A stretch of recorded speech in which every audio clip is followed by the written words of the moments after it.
क्या 700 नीट 2023 में आ सकते हैं?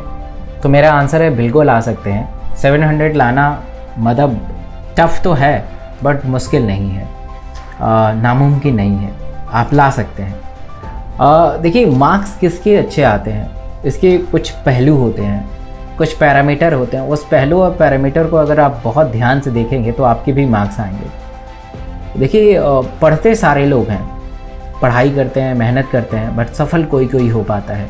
इसके पीछे क्या कारण है? ऐसा नहीं है कि जो सफल हो गया है वो आपसे ज़्यादा जानता है। जो नीट में 700 650 स्कोर कर रहा है वो आपसे बेहतर जानता है, ऐसा बिल्कुल नहीं है। आप भी उसके बराबर ही जानते हैं, बट कहीं ना कहीं कुछ गाइडेंस की कमी हो जाती है, कहीं ना कुछ लैग हो जाता है आपका, इसलिए आप उस स्कोर तक पहुंच नहीं पाते हैं। और क्योंकि मेहनत आप भी कर रहे हैं, वो भी स्टूडेंट कर रहा है, तो 700 स्कोर करने के लिए कुछ पैरामीटर और कुछ पैरामीटर को ध्यान में रखना है। अगर आप ऐसे पैरामीटर को और ऐसे गाइडेंस में अगर आप पढ़ेंगे ना तो आपके भी मार्क्स बढ़ेंगे।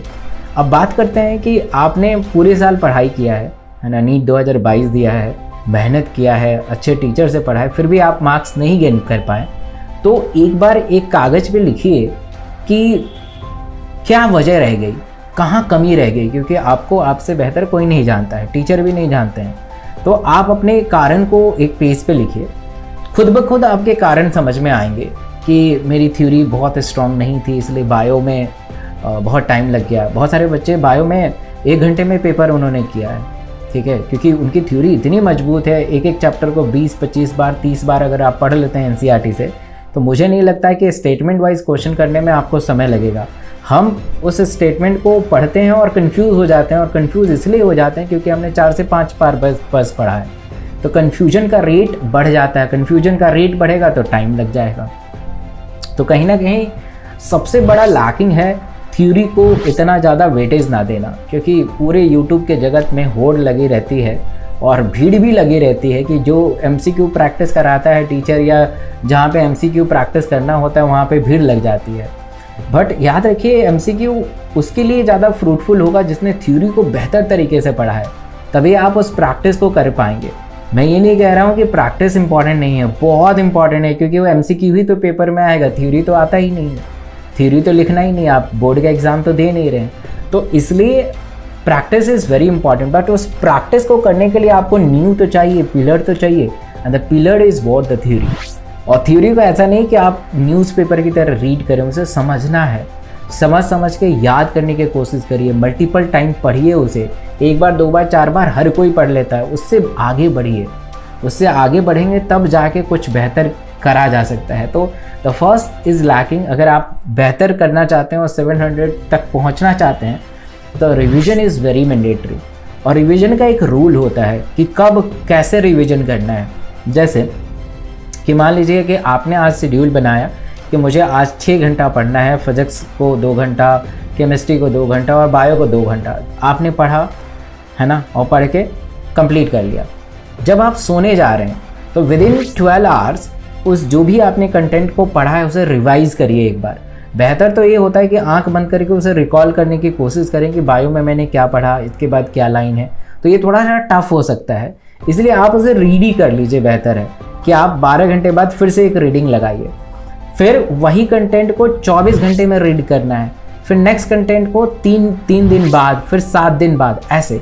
मतलब Sunday is for only the revision of entire week. जो आपने मंडे टू सैटरडे पढ़ा है उसको एक बार रिवीजन करें। रिवीजन की बहुत भारी कमी होती है आपके अंदर। जब तक आप रिवीजन नहीं करेंगे, नया कंटेंट हमेशा आपके लिए नया रहेगा, वो पुराना हो ही नहीं सकता है, वो आपके माइंड के अंदर जा ही नहीं पाएगा, सबकॉन्शियस माइंड के अंदर घुस ही नहीं पाएगा, लॉन्ग टर्म मेमोरी में सेव ही नहीं होगा, वो शॉर्ट टर्म मेमोरी में रहेगा और वहीं से स्किप आउट होकर निकल जाएगा। इसलिए उस कंटेंट को अगर आप लॉन्ग टर्म मेमोरी में सेव करना चाहते हैं तो you have to read, revise every day, revise every day. जो भी आपने पढ़ा उसे रिवीजन जरूर करिए।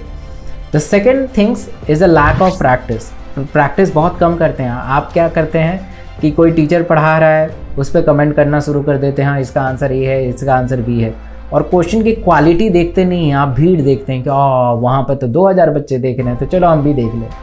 फर्स्ट ऑफ ऑल आप ह्यूमन बीइंग हैं और आपको भगवान ने थिंकिंग एबिलिटी दिया है, जज करने की एबिलिटी दिया है कि who is the best, what is the best for me. तो आप ये सब चीज़ जानते हैं, तो क्वालिटी क्वेश्चन करना बहुत इंपॉर्टेंट है। जब तक आप क्वालिटी क्वेश्चन नहीं करेंगे आप इम्प्रूव नहीं कर पाएंगे। अब वो ज़माना नहीं है कि अच्छे पुराने क्वेश्चन और आसान क्वेश्चन पूछे जाएं, अब नहीं है। आप देख रहे हैं कि हमेशा लेवल चेंज हो रहा है, तो इसलिए आपको क्वालिटी क्वेश्चन को प्रैक्टिस करने की आदत डालनी चाहिए। सर्च करिए, मैं अनअकैडमी पे 8 बजे फ्री में क्वालिटी क्वेश्चन प्रैक्टिस कराता हूँ। आप एक बार आइए, आपको पता चल जाएगा कि क्या होता है क्वालिटी क्वेश्चन। मेरे टेलीग्राम से जुड़ जाइएगा, वहाँ पे अपडेट मिलना शुरू हो जाएगा आपको, और मेरे अनअकैडमी से आप जब आएंगे तो आपको पता चल जाएगा कि क्वालिटी क्वेश्चंस होते क्या हैं। तो एक तो प्रैक्टिस करिए क्वालिटी क्वेश्चंस, रिवीजन आपको करना है, और थर्ड वन कि the guidance with the doctor, guidance with the expert जिन्होंने काफ़ी रिजल्ट दिया है, जो खुद से डॉक्टर बने हैं, है ना, और जिनके पढ़ाए बच्चे काफ़ी अच्छा कर रहे हैं, तो उनके गाइडेंस में पढ़ना है। ऐसे नहीं कि आप किसी के गाइडेंस में आके पढ़ाई करें, वो आपको अपने पर्सनल बेनिफिट के लिए इधर उधर घुमाते रहें, तो ये गलत डिसीजन हो जाएगा। तो गाइडेंस इज़ वेरी इंपॉर्टेंट। तो 3 चीज़ों को अगर आप ध्यान रखेंगे तो मुझे लगता है कि आप बहुत आसानी से स्कोर कर पाएंगे। And book is always NCERT, चाहे वो बायो हो, केमिस्ट्री हो, फिजिक्स हो। Practice quality question and revise daily what ever you read. Thank you so much. नए हैं तो इस चैनल को ज़रूर सब्सक्राइब करिएगा और बेल आइकन पे प्रेस कर दीजिएगा। Thank you.